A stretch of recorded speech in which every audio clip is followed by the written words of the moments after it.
Jika selama ini perbincangan kita kerap dihiasi oleh gemerlap panggung, kolaborasi musisi hingga liku-liku perjalanan karir para seniman, kali ini mari kita mengambil langkah menyeberang. Kita akan memasuki sebuah arena yang tak kalah dinamis, tempat di mana nasib ratusan juta jiwa dipertaruhkan.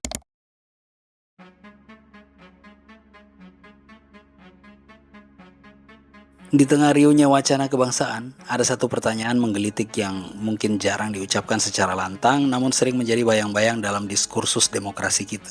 Pertanyaannya sederhana, namun memuat bobot sosiologis yang luar biasa. Pertanyaannya kurang lebih seperti ini.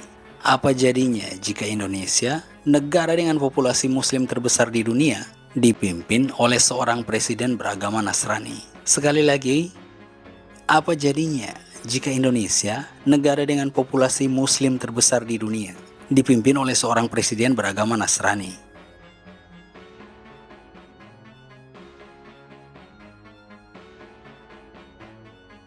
Ketika pertama kali diperhadapkan pada pertanyaan ini, jujur benak saya langsung mengarah pada negara Lebanon, yang penduduknya mayoritas beragama muslim, tapi mewajibkan negaranya dipimpin oleh presiden beragama Nasrani. Tapi skip dulu. Pembahasan kita bukan ke sana, tapi ke sini.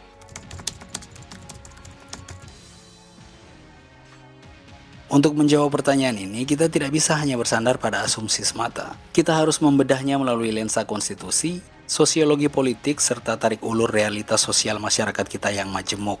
Secara hukum, Undang-Undang Dasar 1945 telah memberikan landasan yang sangat jernih. Konstitusi kita tidak mensyaratkan agama tertentu bagi siapapun yang ingin menduduki kursi RI 1. Setiap warga negara, tanpa memandang latar belakang keyakinannya, memiliki hak dan kedudukan yang setara di mata hukum dan pemerintahan. Oleh karena itu, dari kacamata legal formal, terpilihnya seorang presiden Nasrani adalah sebuah keniscayaan yang sah dan dijamin oleh negara. Namun, realitas politik seringkali menuntut lebih dari sekedar pasal-pasal konstitusi. Jika skenario ini terwujud, akan ada rentetan sebab akibat yang secara signifikan mengubah wajah politik dan sosial Indonesia. Pada satu sisi, peristiwa ini akan menjadi tonggak sejarah yang mengukuhkan kedewasaan demokrasi Indonesia di mata dunia. Terpilihnya seorang pemimpin dari kelompok minoritas agama akan mengirimkan pesan universal yang kuat, bahwa prinsip Bhinneka Tunggal Ika bukanlah sekedar slogan usang di buku pelajaran, melainkan nilai yang benar-benar hidup dan dipraktikkan. Ini akan menandai pergeseran paradigma politik dari yang selama ini kerap berkutat pada politik identitas menuju sistem meritokrasi yang murni. Rakyat akan membuktikan bahwa mereka memilih berdasarkan rekam jejak, visi, integritas, dan kapasitas sang tokoh, bukan sekedar kesamaan latar belakang primordial.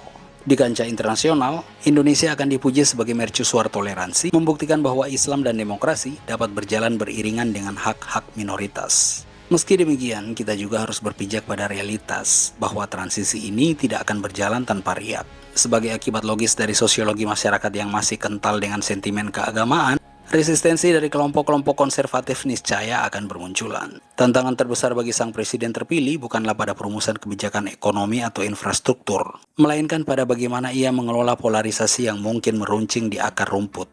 Kampanye hitam berbasis sentimen agama mungkin akan mewarnai masa-masa awal pemerintahannya, menciptakan friksi sosial yang membutuhkan rekonsiliasi ekstra hati-hati.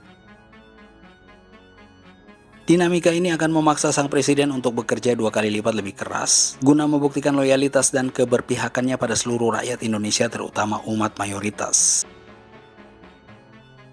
Kebijakan-kebijakan yang diambil harus sangat transparan, inklusif, dan bebas dari tudingan favoritisme rasial atau keagamaan. Ia harus mampu menjadi bapak bagi semua golongan, merangkul ulama, tokoh lintas agama, dan berbagai elemen masyarakat untuk menjaga stabilitas nasional. Kabinet yang dibentuk pun kemungkinan besar akan dirancang sedemikian rupa untuk mencerminkan keseimbangan kekuatan politik dan representasi demografis demi menjaga keharmonisan. Pada akhirnya, diskursus mengenai Presiden Nasrani di Indonesia bukanlah semata-mata tentang siapa yang duduk di istana, melainkan tentang sejauh mana kita sebagai sebuah bangsa telah bertumbuh. Pertanyaan ini sebenarnya menguji batas toleransi kita, mempertanyakan kembali makna nasionalisme yang kita yakini, dan menantang kita untuk melihat melampaui sekat-sekat identitas.